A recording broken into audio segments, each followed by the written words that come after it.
My name is also Ben. That's about it, though. That's all we have in common.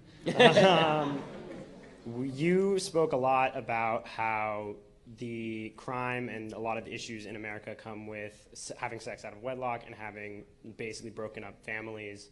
I was wondering your opinion on mass incarceration in this country and how that affects and ties into victimization, specifically related to black and brown people, but I'll get there in a second. America has 25% of the world's prison population with 5% of the world's population. So obviously a lot of your families where kids go wrong, they don't have the support systems. That's why their fathers or their mothers are in prison. And you can look at very concrete examples of ways where the law has not been applied equally to black versus white people. So one example of that is in 1986, the Anti-Drug Abuse Act, where they punished crack cocaine, which black people used more than white people, at a 100-to-1 rate, which was recently reduced to 18-to-1 under Barack Obama. So I don't see how you can claim that everyone is treating equally and no one is victimized on a systemic level when you have laws that punish one race that is more likely to use one type of drug more than another race, when it's actually been shown that among kids our age, white people and suburban kids are more likely to use drugs in schools than black inner city kids. Okay, so there's a lot there, and you're right, we disagree on everything. So, so to begin with, I don't believe in the concept of mass incarceration because that implies that the police are going into black communities with a lasso, rounding people up and taking them to jail for no reason. I don't think that's happening. Every person who is in jail has had a trial or a plea.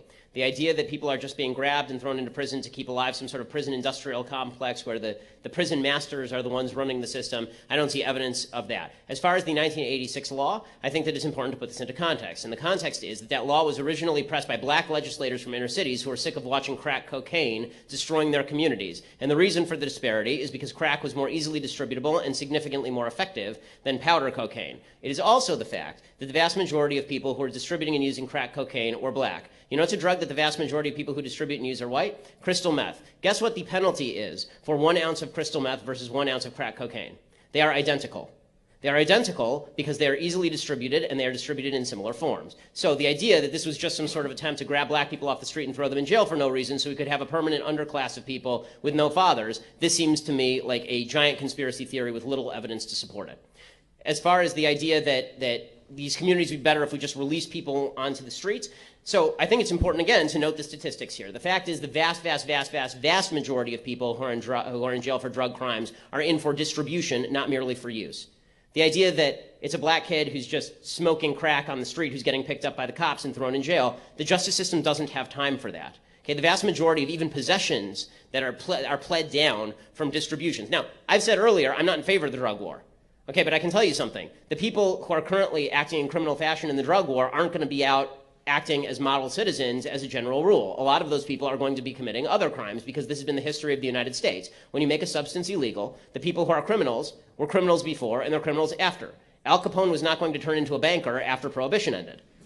And the same thing is true for a lot of the people who are committing criminal acts by distributing illicit substances. So I think that to pretend that the epidemic of single motherhood is going to end, all these guys are just going to decide, you know what, I've decided to marry that girl, I'm going to stay home, and it's going to be like Leave It to Beaver. When they were dealing crack on the corner to 12-year-old kids the day before, I think that's a little bit of a myth. Yeah, I want to respond to one specific point. You were saying the idea that cops are going into black communities and lassoing up black people is completely ridiculous. How would you explain the amount of black people in jail currently? Higher numbers of black people committing crimes. Well, that's not the case. It is absolutely the case. It's been statistically shown that white people use drugs just as much as And as I said, people are generally not arrested for using drugs. They're generally arrested for drug distribution in the drug war. Do white people not distribute drugs? Well, they don't in terms of proportionality with regard to, I mean, the idea that, again, you need to show me the statistics on drug distribution. So the burden is on you to prove the disparity, not on me to prove the non-disparity. I don't see how either of us can have, we should have an equal distribution of trying to prove the disparity. Well, you're the one who's accusing the criminal justice system of wild injustice. Again, I don't have the statistics in front of me, so it's hard for me to cite statistics on that particular aspect of drug distribution, but you'd have to show that there are a bunch of white people who are distributing drugs to the same extent as the black people in jail, and then tell me that they're not being treated equally. You can't just suggest that drug use is equal to drug distribution, because statistically it's not. Okay.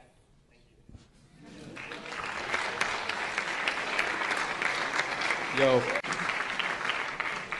Hi, Ben. I'm Matt. I'm a big fan of your work, in particular the Ben Shapiro Thug Life videos. I enjoy a lot. I can't take credit for those, but yeah. So I was hoping you could address a couple of things. So I really enjoyed your book, Bullies, although a lot of the arguments and points made in there were from, I believe, 2012, and in particular the Romney-Obama election. Yes. I was wondering if you could address how those trends have evolved over time, and in particular if you feel the recent presidential election was almost a backlash against some of those trends. And then additionally, I was hoping you could talk about maybe what we as students can help do to prevent a culture of bullying, and in particular to fight back against the one-sided conversations that a lot of times the administration... So brief answer. I think that with regard to the messages in Bullies, I think they are certainly apropos to current politics, and I think there was a backlash against the feeling. Like, people say that it was a bunch of Trump voters in the Midwest who decided that they were angry at the current system just because the current system was because they were poor and people hadn't been fulfilled or whatever. I don't think that's really what happened. I think there were a bunch of people who lived in these blue-collar states in the Rust Belt, and they said, I'm sick of being called a racist, sexist, bigot, homophobe. At least Trump doesn't think that I'm mean and nasty and a deplorable, and therefore I'm voting for Trump. And there was an attempt by the Democrats to polarize Americans along racial, ethnic, sexual orientation lines, and they objected to it. And so it was more of a cultural fight, I think, than it was an economic fight. In fact, unemployment correlated really highly in those swing states with voting for Hillary Clinton, not with voting for Trump. As far as your second question, I'm trying to remember what it was. Reiterate for a second.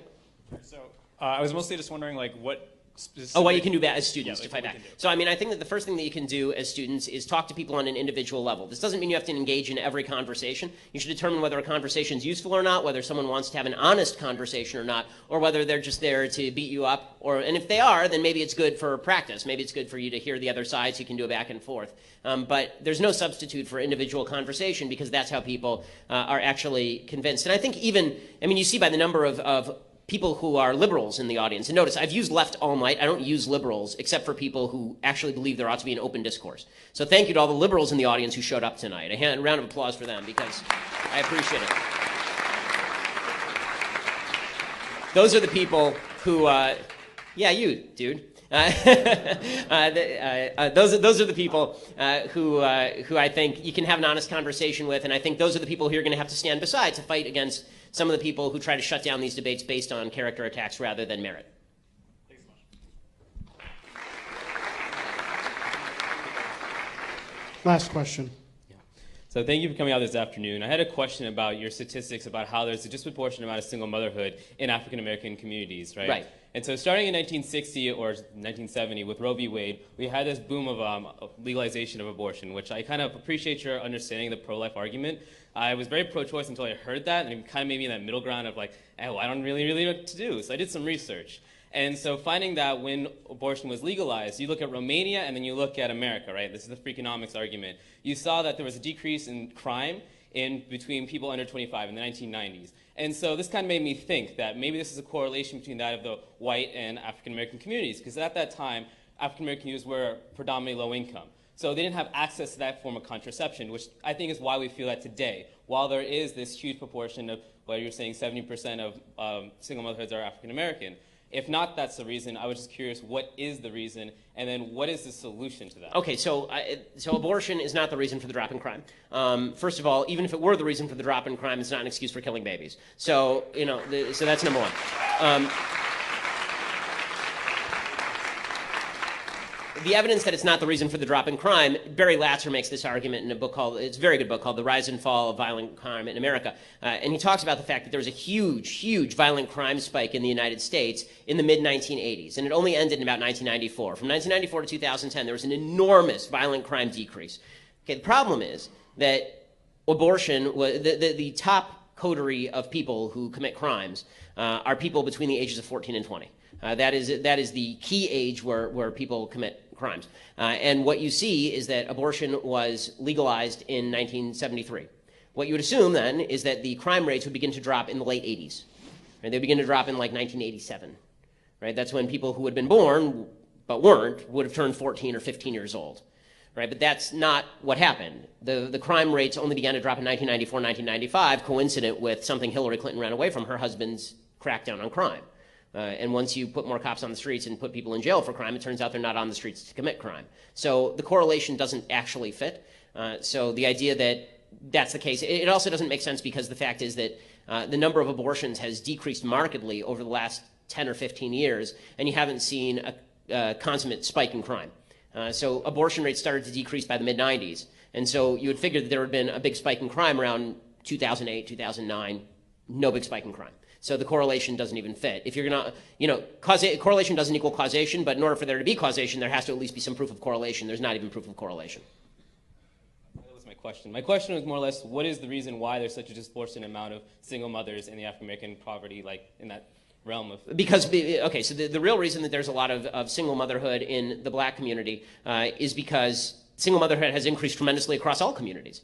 So it used to be that in 1960, 5% of white women were single mothers. Today it's 40% of white women. So all across, it's increased. Single motherhood in the black community has been a bigger problem than in the white community because, yes, of pathologies of slavery. That goes all the way back to, back in slave times, the rate of single motherhood was really high because of forcible separation of families, and that carried over into Jim Crow as well, although it was beginning to decline actually in the 1950s, in the 1940s and the 1950s. With the explosion of welfare, which was directly targeted at low-income communities, which happened to be disproportionately minority, now there was an actual economic incentive to continue in pathologies of single motherhood. That if you were thinking about getting married before you had the baby, now maybe you didn't think quite as hard about it because after all the government was there to pick you up. And so the single motherhood rate continues to rise at a very high rate, but it's rising similarly at a high rate in the white community too. So I don't want to pretend it's solely a black problem, single motherhood. It isn't. There's a very high single motherhood rate in the black community, high rate in the white community, high rate in the Hispanic community. That's mainly because of the sexual revolution and the ideas from the left that a child doesn't need a mother and a father, and that there's some sort of inherent virtue that attends to being a single mother, which is really an irritating thing. There's a lot more virtue that attends to being a responsible mother, marrying dad, and then there being two parents there to help raise the kid. It's a source of never-ending annoyance to me that the way the popular culture treats disparate situations is that my wife, who's responsible enough to get married, wait a few years, have a job, have kids, that in the heroism pantheon, she is secondary to the girl who decided to get pregnant out of wedlock at 19 and live in poverty. That just doesn't make any sense. Good decisions should be rewarded by society. What's the solution, though? The solution is Poor-income households who are disproportionately African American. okay. So the ones who've already had kids, or the ones who have not had kids yet? Just in the community. I know. I'm asking you. Are you talking about the ones who have kids already, or the ones who don't have kids already? Ones have kids already. Okay, so the ones who have kids already, the solution is that we have to have a social network that is built up for them, and that can't be provided by government. Okay, that needs to be provided by a growing charitable association base. It needs to be attended to by a religious community. A huge percentage of the black community still goes to churches. Those churches should take a heavy role in encouraging marriage, and they should take a heavy role in helping people pick up after themselves once life mistakes have been made. And I think that many of those churches are working on that. But those mistakes cannot be unmade by society just by handing people checks, because all that does is prolong the pathology. So what you really do have to do is help, as you have to have family members that help you out. You have to have a social network that helps you out, and that's going to be rebuilt over a course of time. There's no immediate solution. I'm not going to pretend that I have an immediate turnkey solution for a single mom who made a lot of mistakes, is living in poverty, and now I'm going to turn her into a millionaire overnight. I can't do that. The government can't do that. No one can do that. The government can't take my money and give it to her and make her wealthy. The government can't take your money and give it to her and make her responsible. Okay, the fact is that individual decisions matter even after you've made a bad one. Thank you.